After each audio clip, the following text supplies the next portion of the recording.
Welcome to Lazy Writing, a place where Player 2's writers can fill in a quiet day while being as lazy as possible. After all, what's lazier than a top 5 video? Don't worry though folks, all of our 5 responses will be in one video. We're too lazy to go chasing hits by placing them in multiple clips. I'll throw now to Matt Hewson, who's going to run you through the 5 sequels we want, but don't deserve. I can smell you. Number 1. Number 1. Knights of the Old Republic 3. Honestly, who doesn't want this game? Even my grandma wants it. If only to stop me banging on and on about EA and their stubborn refusal to make it. But here we are, wishing to the Sith Lords that BioWare would stop being terrible and start making good games again. Praying that one day we get a proper ending to the Revan saga. That weird thing they did in the Old Republic just doesn't count. But we only have ourselves to blame. If EA didn't make billions of dollars every year on their highly ethical and not gambling at all surprise mechanics, then they would perhaps make the single-player RPGs we all desire, and not loot box-infested games that exist only to entice players into spending more money and not servicing the Star Wars fan base in any meaningful way. Sorry about that. Got a bit dark, didn't it?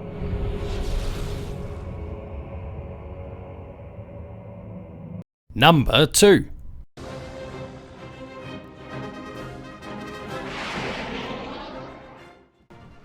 Number 2, Crimson Skies 3. Another trilogy finale gamers in the know want, but will never get. Crimson Skies is a fantastic series, and its last entry, High Road to Revenge, was one of the best games on the original Xbox. Fantastic dogfighting in a not quite arcade, not quite simulation flying game with a great steampunk aesthetic. Crimson Skies was unique and well loved. But then something happened. The lust for flying games of any kind seemed to leach out of the world. No more fighter jets, no more X-Wings, and no more souped up biplanes with rocket launchers. Just don't ask about the physics of that one. The world moved in the direction of the FPS, and from the late Xbox period on, nothing but shooters hit our big black boxes. Microsoft gave up on Crimson Skies for Call of Duty, Halo and Gears. So really, it's all the dude bros' fault that we haven't seen a sequel to this classic. And while there are some signs of aerial combat games making a comeback, I think sadly Crimson Skies won't be part of that revival.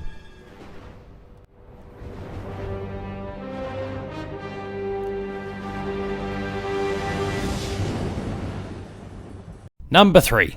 Mohammed Omar bin Nasri, based in a remote part of Saudi Arabia, was in possession of over $100 million worth of small arms, ammunition, Go missiles, and underground. vehicles. Hide. I wish I could tell you who to trust. Number 3.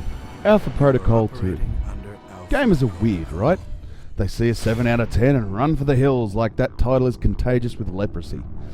Such was the case with the amazingly awesome 7 out of 10 game Alpha Protocol. Made by Obsidian, Alpha Protocol sure was a 7 out of 10. It had jank by the buckets, some problematic camera work, and that led to those not so great scores. But boy oh boy was it worth looking past that. Under the Problems was one of the most unique RPGs of our time, and perhaps the best spy story in gaming. Sorry Tom Clancy, it's true. But it sold a pittance because of a few issues that barely impact the game, and publisher Sega benched it. Now, many years later, it has become a cult classic, but frankly, buying it for $10 during a Steam sale is too little, too late. We don't deserve a sequel to this amazing title because we just didn't support it, and that is a crying shame. It has now been removed from sale due to Sega's licensing deal running out, so our only hope is Microsoft picks it up and runs with it. But the chances are slim. This business will change you. What you do now, huh? Kill me? That not get your missiles back.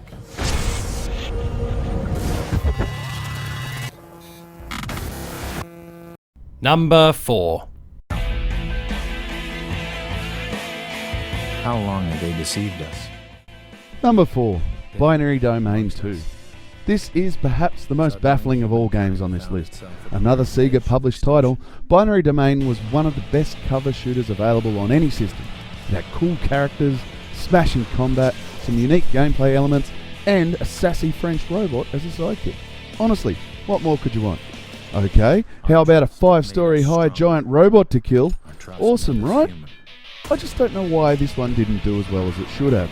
Perhaps the marketing message was to blame, but I really should have sold much more than it did. And really, we should be swimming in binary domain sequels by now. I guess we just don't deserve this title because, as a general rule, humans are terrible and don't deserve nice things. And number 5. Number 5. Any Valve game with the number 3 in it. Honestly, have we given up on these? We bloody well should have. Why actually make games when you could rake in the dosh by creating a marketplace for non-existent items that have no perceivable benefit?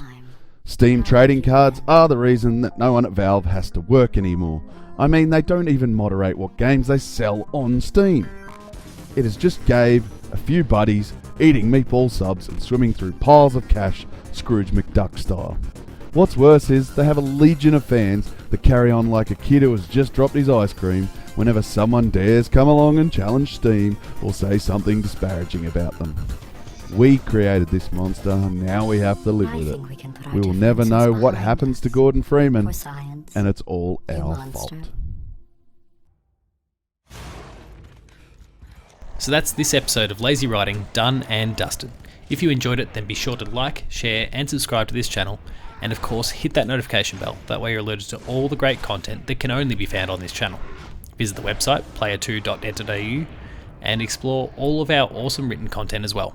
If you're a fan of what we do in either the written or video spaces, then please consider becoming a patron of Player 2, where you can help the P2 dream to grow. Patreon.com/player2au. Until next time, that's been this episode of Lazy Writing, and frankly, video editing. We'll see you next time.